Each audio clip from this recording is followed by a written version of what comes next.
13 that why or what is the reason behind that the tertiary amine are having the lower boiling point as compared to the primary or secondary amines. So we question like this: why tertiary amine? Why tertiary amines having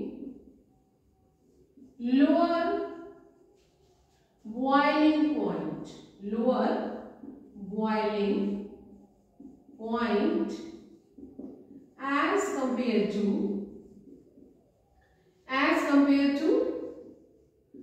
primary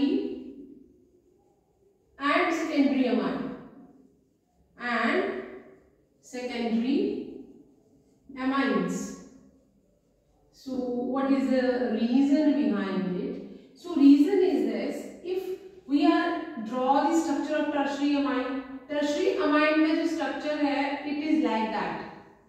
Tertiary amine, what is this? This is the tertiary amine.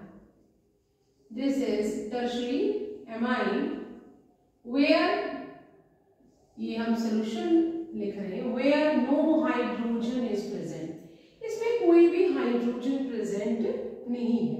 So tertiary amine are not forming or not showing intermolecular hydrogen bonding. यहाँ पे क्या नहीं है? Intermolecular hydrogen bonding नहीं है.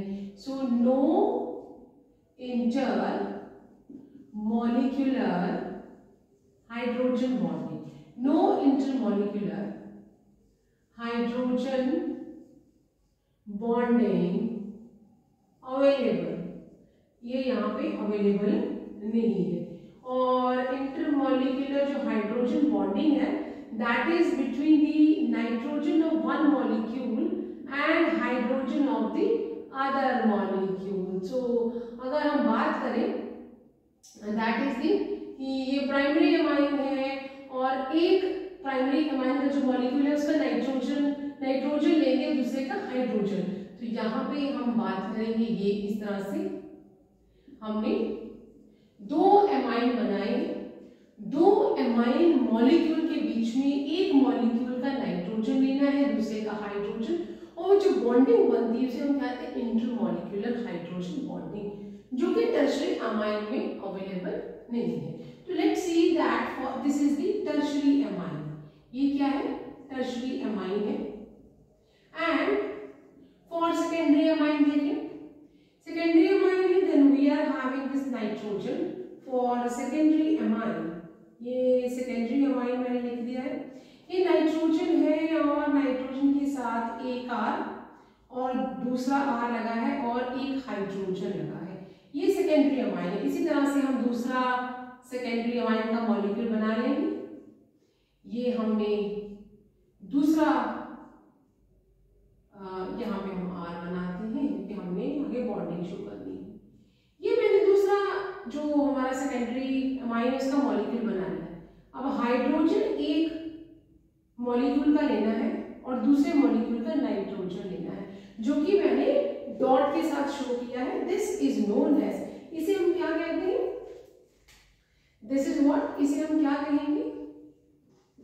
This is inter molecular hydrogen bonding. Intermolecular H bonding. What it is? Intermolecular hydrogen bonding. So यहाँ पे R आ जाएगा और ये दोनों R जो एल्काइल ग्रुप है, अगर वो सेम नहीं है तो हम उसे इंडिकेट करने के लिए एपोस्ट्रोफी लगा देते. तो यहाँ पे इंटरमोलिकुलर हाइड्रोजन बॉन्डिंग बन रही है एंड इन सेकेंडरी दो मॉलिक्यूल के बीच में एक ही तरह की इंटरमॉलिक्यूलर हाइड्रोजन बॉन्डिंग बनती है, but that is why secondary amine are having the higher boiling point as compare to the tertiary. अब हम प्राइमरी की बात करते हैं. Let's take the primary amine. Primary amine का जो स्ट्रक्चर होगा that is R nitrogen and H2. ये R AR भी हो सकता है. तो जो प्राइमरी अमाइन हाइड्रोजन अवेलेबल है।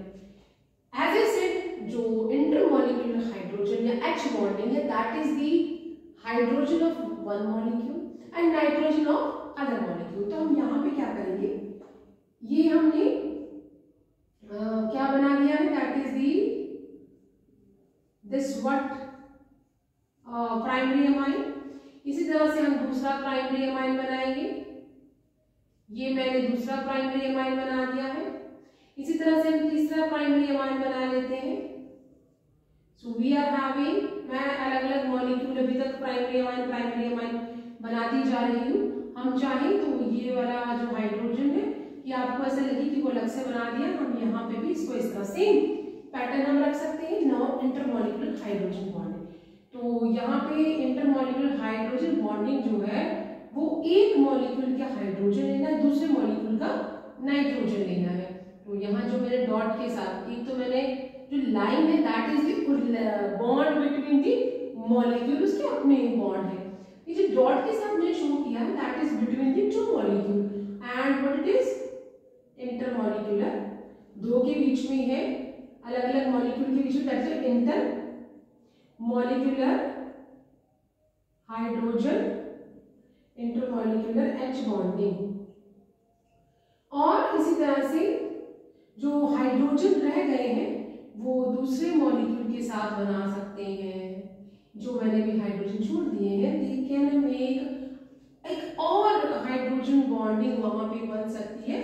फॉर एग्जाम्पल, अगर हम यहाँ पे नाइट्रोजन ले लें और नाइट्रोजन के साथ हम यहाँ पे R ले लें और इधर H ले लें और यहाँ पे हम H ले लें, तो इस तरह से जो प्राइमरी अमाइंस है they are showing more intermolecular hydrogen bonding as compare to the secondary, और टर्शरी में तो कोई था ही नहीं। सो दैट इज वाई जो यहाँ पे ट्रेंड होगा फॉर द बॉइलिंग पॉइंट, और जो सीरीज होगी या हम कहते हैं ऑर्डर होगा, so order for the boiling point, order for the boiling point of amines। amine का जो order है that is primary amines are having more boiling point as compared to secondary and as compared to tertiary। तो ये वाला जो order है ये follow होगा, and this is on depending upon किसके ऊपर डिपेंड करता है, that is the intermolecular hydrogen bonding पे डिपेंड करता है, जिसमें जितने ज्यादा इंटरमॉलिक्यूलर H और हाइड्रोजन बॉन्डिंग होगी उतना ज्यादा उसका बॉइलिंग पॉइंट होगा। तो क्योंकि टर्शरी अमाइन में कोई हाइड्रोजन ही नहीं है, तो that is why there is not formation of hydrogen bonding, और सेकेंडरी में there is only one hydrogen, so it is having a moderate, ना कम ना ज्यादा। एंड प्राइमरी अमाइन में तो दो हाइड्रोजन अवेलेबल है, so here the intermolecular hydrogen bonding is more than as compared to secondary and tertiary, so that is why the primary amine are having the highest boiling point as compared to secondary and tertiary।